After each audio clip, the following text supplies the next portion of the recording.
Social media management is notorious for being high pressure, competitive, and changing literally every day, which is why it isn't surprising that most social media managers get burned out within the first 2 years. So how do you keep going? How do you stay up with the latest updates, protect your mental health, and build a successful social media management business that supports your lifestyle goals? Whether that's working from home with your kiddos or jet setting around the world, that's what this show is all about. Welcome to Social Media Manager Confidential. I'm Shantae Gorman, founder of a 6-figure social media management agency and mentor to social media managers. And I'm here to dish on the ins and outs of the social media management world without any of the gatekeeping that can come along with it. You'll learn, you'll laugh, and you'll leave each episode inspired. Let's dive into today's episode.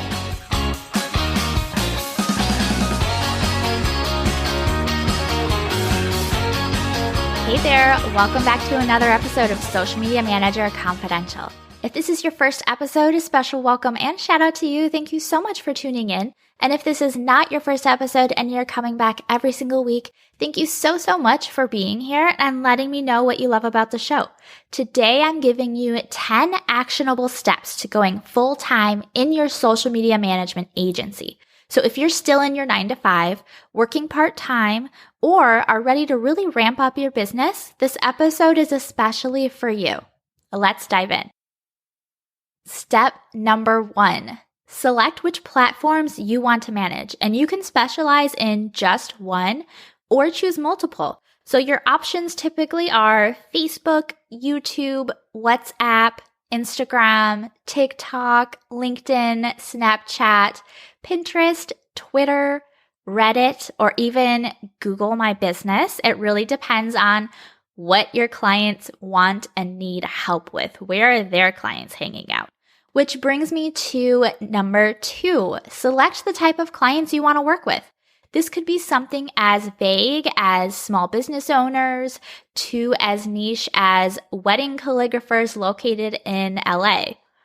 You don't have to niche down at first, and I have an episode on this you can go back and listen to, but my recommendation is to figure out through firsthand experience who you do and don't like working with. This means your niche will find you. Niches that I have found tend to be the easiest for new social media managers to work with clients are realtors in large cities like LA, New York, Chicago, Denver, places where they have a higher income and property values. Interior design firms, coaches, so business, mindset, spiritual, education, that kind of thing. And they're going to be established coaches, not people who are just starting out, but people who are several years in, have had social media working for them to get clients already, but now are too busy to maintain staying consistent. And so they're hiring out help. E-commerce or product-based companies, these are mid-sized companies where they've been doing their own social. They already have products that sell fairly well, but they've gotten too busy to do their own social, and now they're hiring someone on who can help. You can also white label for more experienced social media managers who are growing their team. So you come in, you help create content for their clients, and you work as a team member. But this helps you get some experience. It also makes it so you don't have to go and scramble for clients. You're kind of just helping support theirs. It just really depends on what type of work you want to do, if you want to work under someone or not. Photography studios are also great. So these are photographers who have enough clientele or have enough income and business coming in that they can afford to rent a studio space, and they are going to want to market that studio space. So they're going to have larger marketing budgets where they can hire a social media manager versus a photographer who works out of their home. Airbnbs are also fun, and if they are placed in a location where, it's pretty popular for people to visit, they're going to have enough income that they can hire someone to post on social for them. The only thing with this specific one is you're going to need some great photos and videos. So if they don't have that, that's going to be something you're going to have to address, whether you recommend a videographer and photographer Or if you're local, you can include taking pictures and videos yourself in your package if it's something you want to do. So those are the types of things to keep in mind if you are going to work with Airbnbs. Step number 3, brush up on your skills for the platforms that you selected. You can test them out using your own social media accounts, and this will double as proof of your skill set. You can create a case study for this. I have episodes and YouTube videos on that. You can find some great tutorials here within the training library on my Sugar Punch community, on my YouTube, or you can invest in courses specific for social media managers. Depending on when you listen to this, I do have some planned to be released in 2023, so check my website if I have any on those yet. Step number 4, do your research on your audience. Why do they need your help? What do they hate doing? What's their goal? And why can't they reach it on their own? So the answer to this is usually they're just too busy, or they don't know what works best. They're overwhelmed. They actually hate having to post and create social media content. So knowing this is going to help you create your packages and talk about your services in a way that makes it very clear that you're able to help with their specific struggles. You understand, you're not judging them, and you're here to help. Step number 5, get professional. This will help you present yourself as a professional social media manager and help your clients feel comfortable booking your services.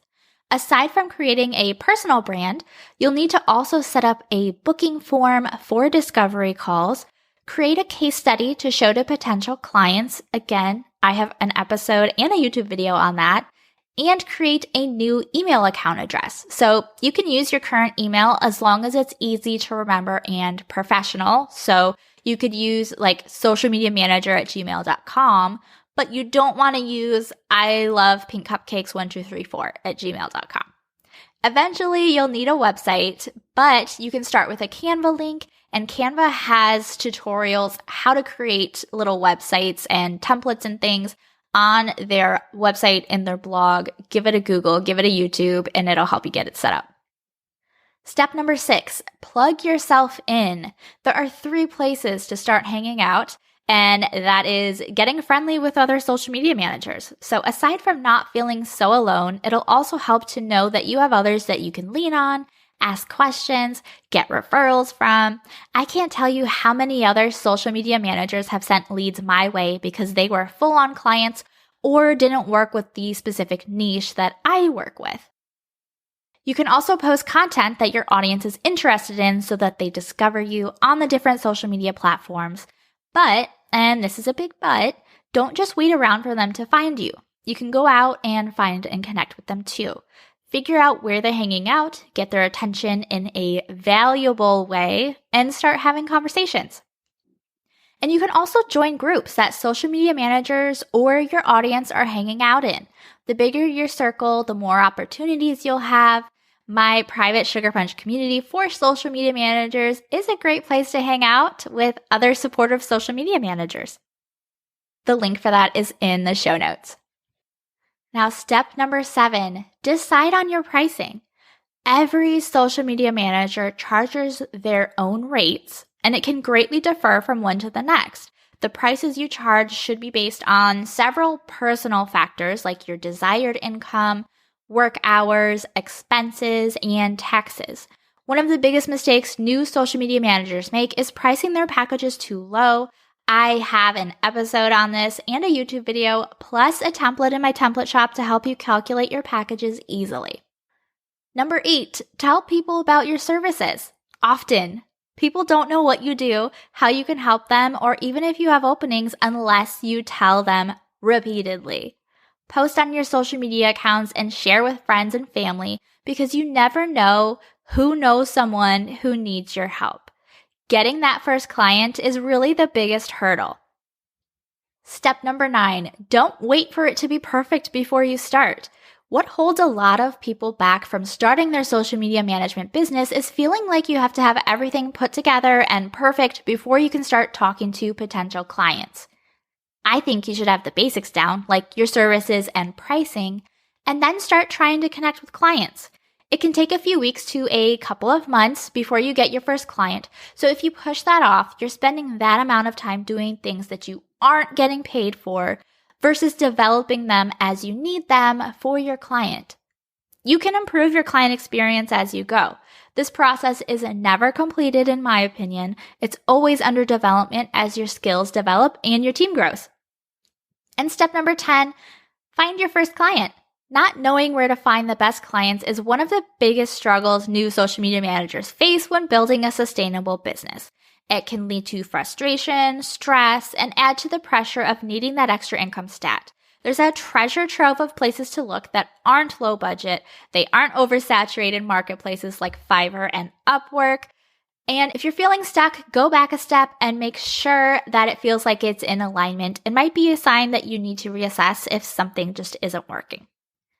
And if you do want a list of 35 of the best places to find social media management clients, you can find a link to get that guide for free in the show notes.